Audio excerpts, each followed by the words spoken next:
Hi students, welcome to KC botany. நம்ம இந்த இடையில 12th பயாலஜியில் டயக்ராம் கொஷின்ஸ் வந்து என்னென்ன இருக்குது. நமக்கு பாட்னியில் ஒரு கொஷின் கேட்பாங்க, சுவாலஜியில் ஒரு கொஷின் கேட்பாங்க.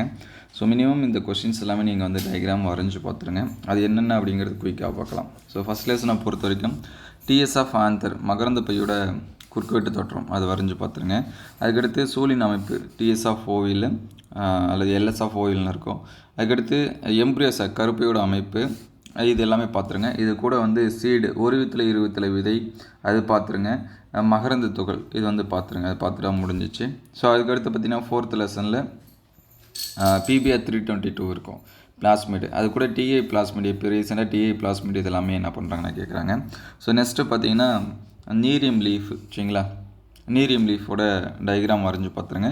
அதே மாதிரி முதிர்ந்த மகரந்த துகள், அது ஃபஸ்ட் லெசனில் இருக்கும். டைகாட் மோனோகாட் சீடு, இதுவும் ஃபஸ்ட் லெசனில் வந்து என்ன பண்ணியிருப்பாங்கன்னா கொடுத்துருப்பாங்க. ஸோ அதுக்கடுத்து பார்த்திங்கன்னா வெப்ப அடுக்கமைவு, இது வந்து சாப்டர் 6 பார்த்திங்கன்னா இருக்கும். தெர்மல் ஸ்ட்ராட்டிஃபிகேஷன், இது அதிகமாக கேட்கல. அதேமாரி பிரமிடு, அவங்க எதனாச்சும் ஒரு டேட்டா கொடுத்துட்டு அதுக்கான பிரமிடு வரைஞ்சி பாருங்கன்னு சொல்லுவாங்க.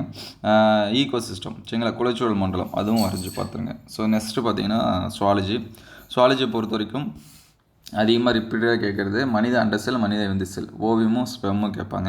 அதுக்கடுத்து பார்த்திங்கன்னா இம்யூனோகுளோபின் 8th சாப்டரில் நம்ம பார்க்கலாம். அதுக்கடுத்து லிம்ஃப் நோடு, நிணநீர் முடிச்சு அப்படிம்போம்.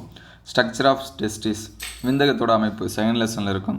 அதேமாதிரி ஃபீமேல் ரிப்ரொடக்டிவ், பெண் இனப்பெருக்க மண்டலம், கருப்பை, அது வந்து வரைஞ்சி பார்த்துருங்க. ஹியூமன் ஓவரி, அண்டகம், லாஸ்ட் டைம் வந்து டயக்ராமாக சொல்லியிருந்தோம். ஆனால் நமக்கு பப்ளிக் எக்ஸாம்ஸ்லேயே கேட்டிருந்தாங்க எக்ஸ்பிளனேஷனோட, பியூர் சயின்ஸ் சுவாலஜிக்கு எல்லாமே. அதுக்கடுத்து டிஎன்ஏ ரிப்ளிகேஷன் வரைஞ்சி பார்த்துருங்க. ஹெச்ஐவியோட டயக்ராம் வரைஞ்சி பார்த்துருங்க. தைமஸ் கிளாண்ட், இதெல்லாம் அதிகமாக கேட்கல, அதனால் அதையும் வரைஞ்சி பார்த்துருங்க. பிரமிட் ஆஃப் பயோமாஸ், உயிர்த்திரள் பிரமிடு, அதுவும் வரைஞ்சி பார்த்துருங்க. ஸோ இந்த 9, 10, 11 டயக்ராம்ஸ் வந்து அதிகமாக கேட்டதில்லை 8லேருந்து. அதுக்கு முன்னாடி வரைக்கும் நிறைய டயக்ராம் கேட்டிருக்காங்க. ஸோ இதெல்லாமே வரைஞ்சி பார்த்துருங்க. அடுத்தடுத்த வீடியோவில் டாப் 10, 2 மார்க் 3 மார்க்ஸ் எல்லாமே அப்டேட் பண்ணோம். ஆல்ரெடி 5 மார்க்ஸ் எல்லாமே அப்டேட் பண்ணியாச்சு. அது எல்லாமே வீடியோ லிஸ்ட்டில் இருக்குது. ஸோ செக் பண்ணும்போது கேசி பாட்டனி அப்படின்னு சொல்லி டைப் பண்ணி செக் பண்ணுங்கள். Thank you all.